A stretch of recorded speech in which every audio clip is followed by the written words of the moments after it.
Sup Double T gang, recession talk seems to be all around us, and people, rightfully so, aren't feeling too good about the economy right now. Negative growth isn't great, but recessions come with a lot of other negative impacts such as job losses, declining incomes, wealth, and so on and so forth. But macro factors aside, this video is really about 6 tips that if you follow, you should set yourself up well financially to survive the next recession, which many experts are already saying we're in the midst of given high inflation and rising interest rates. Number 1, creating and increasing your emergency fund.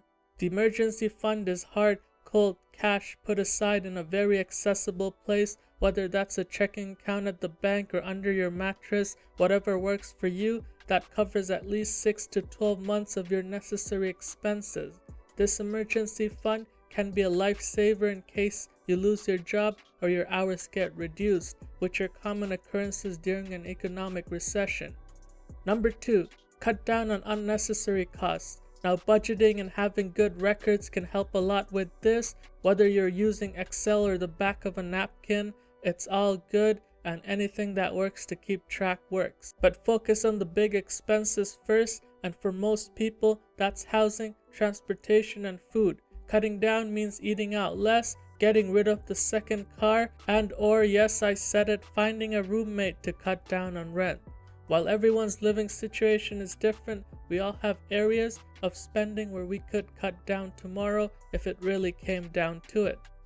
Number 3, diversify into a second or even third source of income.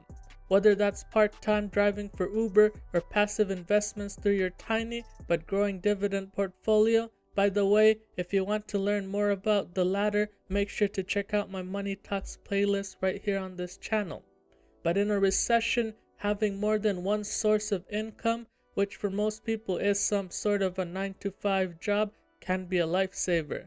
When you only have one income, you put yourself at risk because when you lose that job, you only get a portion of your prior income, and that's given you even qualify for unemployment benefits in the first place. Number 4, reallocate your investments, if you have those, into areas that do well during a recession. Now, this is an area you will have to do more research on yourself, but poor quality, riskier investments will drop more during a time of recession, so you want to look at more stable and safer investments for the time being, such as dividend-paying blue-chip stocks in recession-proof sectors. Now, what does all that mean? Well, the best bets in tough times are generally what's called non-cyclical sectors, such as groceries, because everybody gotta eat, right? Or utilities, because everyone still needs to keep the water and lights on.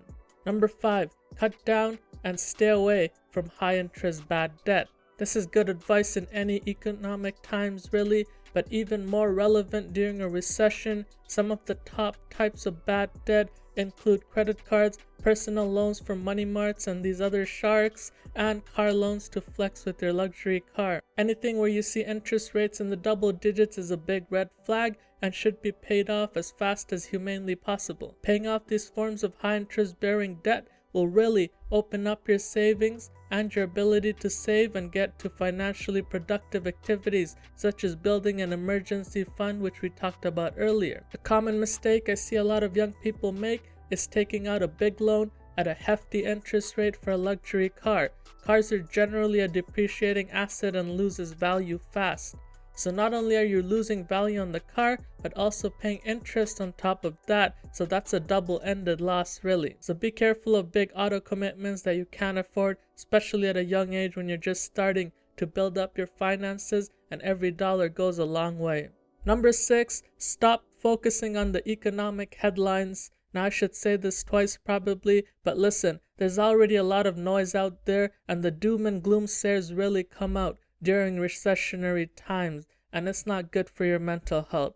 It's best to spend your time and effort on making sure you're solid on the past 5 tips and tuning out all the negative news out there. The good news is, historically, the average recession lasts less than 2 years, and the economic cycle reverses sooner than you know it.